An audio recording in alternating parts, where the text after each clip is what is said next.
evening and a very warm welcome to the Grassroots Show. I'm Mal Lee, your host for this evening. Hope everyone's keeping well out there. I'm not too disappointed with the weather that we're having. The weather has been pathetic today, to say the least. Loads and loads of rain. We know it's coming towards September. We know the fixtures in grassroots football will be about September the 9th.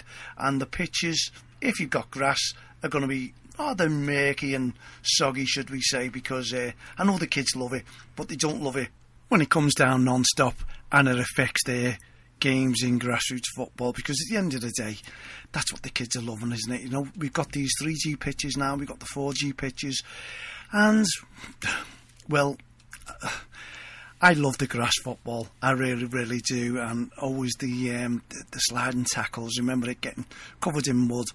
Is that going to be a thing of the past? Are we going to be getting grassroots football? Forgetting about that. Are we going to start getting now just 3G and 4G pitches? Because one of the leagues that we tend to, well, we're not going to go and police them, but we tend to monitor, is the Wanton Kirkdale Junior Football League. Now, I got a message off one of the managers last night telling me that I needed to register online to get my codes, and like every other manager has to do, register a code before they can get in through the turnstiles. It's the Park Life project, and obviously that's what it's all about now, because this is what's happening within grassroots football, but they don't seem to have many grassroots football pitches. What we're talking about is grass. It's going to be 3G, 4G pitches. Now, as I've just been saying there, as they get older, yes, they'll move back onto the grass, no doubt, but I just love it. I'd love to know your thoughts about what you think about not just the codes that's going in before you can actually enter the premises and turn up for your game. I'm not too sure what managers feel about this. I'm sure you could let me know. Get in touch with me, Mal at don'ttexttheline.com. You can add me as a friend on Facebook, Twitter, LinkedIn, all the social network sites if you don't mind. And you can give us some feedback on your thoughts about these new turnstiles that are coming towards junior football. Will they work? Would the codes come in? What happens if a team turns up and 4 or 5 of those kids, or maybe the manager who's running the kids, fail to have the codes? I think what it'll be is probably one code per team, because I've only done an individual signing up at the moment on behalf of myself for Don't Cross the Line, and we've got to sign up all our volunteers as well. Now, I need some feedback. I've got to get in touch with the FA and the county FAs just to see what we are allowed to do, because I think it's becoming private land. And that's what I'll be looking into, because you'll probably have to have permission, or we will. Can we go and record? Can we go and film? No, you can't. That's what I'm expecting people to say, because it's our property and we don't want anything going on. What is it about? Because Sky Sports do follow us around as well. Now, do we have to go to a media section through there, or can we go to our Liverpool County FA or the FA and find out what is what? Because it could just be pushing out Don't Cross the Line and its volunteers as well, but I can't speak too much about it until I find out. So this is going to be the new look grassroots football, through turnstiles, using a code to get in. You have to put that code onto your phone as well, and you can just sign in, or, you know, when you go through the turnstiles. Really, I don't know what's going to happen with the kids all rushing. There's going to be queues and queues of people, because the thousands, literally thousands of people who turn around and use the facilities in the Walton and Kirkdale Junior Football League. They'll be coming up to it next season. I can't see it being very, very good at the moment, because, as I say, they'll all be getting there from 7 o'clock in the morning for the 9 o'clock kick-off, if that's going to be the case, because they'll get fed up queuing. It's going to be like a football ground, but if stadiums can hold 40 or 50,000 fans, then I can see the organisers turning around saying, well, you're going to play football, make sure that you're there pretty handy so you're not queuing up, and you will get in eventually. Not too sure about the car parking. I'm going to have to go down and have a little look there and see how much work they've done. But going back to your codes and going back to your 3G and grass pitches, I don't know.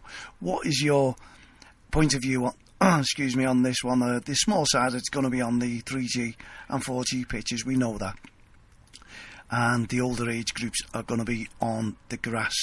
Not too much how much grass pitches that we do have in the Walton KTL at the moment, because these are the new hubs.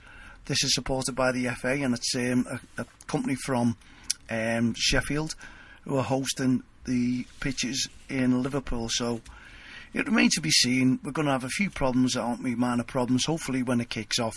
But we look forward, as I say, to the new season. But we don't want this rain coming for the new season, because we had a treacherous season last season campaign, didn't we, in grassroots football, where I was getting the blame for all the rain coming down. Well, hopefully this season it won't be me, because I was going on the grassroots show, telling everyone just how dry it's going to be. And when the weekend came, it wasn't dry. It was really torrential rain, and the pitches were flooded, and we had quite a break. I think we got a few games up till Christmas, and then that was it. It really disappeared.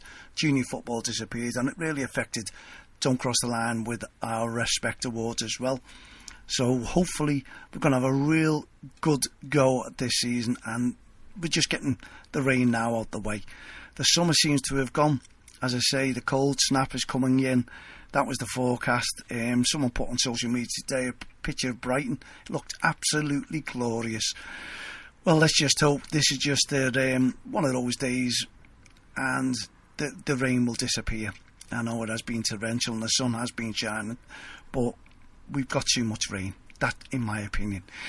I'm moaning now, see, because my sunshine's gone, and I think there's loads who's been on social media saying, look, this is the weather now, that everyone was moaning about the sunshine. The sunshine's gone now, and look what we've got to put up with. Floods, disaster. The weather is here to stay, and it's going to ruin our pitches in junior football. Maybe United Utilities can sing and dance now and say, look, we've got loads of rain, but we can't control the floods. Well, it remains to be seen, doesn't it? Let's just keep our views and watch the news about how they are developing their systems and keeping our water bills down. That's what I'd love to hear. Anyway, come on, grassroots football, fingers crossed. If you've got any friendlies coming up this coming weekend, we want loads of respect. If you don't mind, please, we need loads of respect. Anyone's got views on the codes that they're going to be using in the new hubs in the start of the season for Liverpool or outside Liverpool? If you've got hubs in Sheffield or any other counties, then we'd love to know how you're going to get involved in them. Are you looking forward to the new season going in that way? We're talking about football at the moment. This is just about getting into a ground, and we don't know the changes it's going to affect junior football. But I'll try and catch up with the County FA next week, I promise, and we'll get talking to Steve Swinnerton. I haven't talked to him for some time now, so now all my jobs are done outside my house. Yay, fingers crossed. The rain, they're all waterproof now, and I'm ready for the winter outside my house. We can get talking to the Liverpool County FA and local county FAs as well in your area and get the questions answered that you want to hear about, because we do have great relationships with the county FAs, and we're still awaiting our date, by the way, for our Respect Awareness Weekend. We're looking forward to that coming on 13th and 14th of April, and I'm sure they'll abide by that. I'm sure the PGMOL will agree with it, because there's no FA Cup matches on that weekend and there's no England games. I've done my homework, but I know what crops up.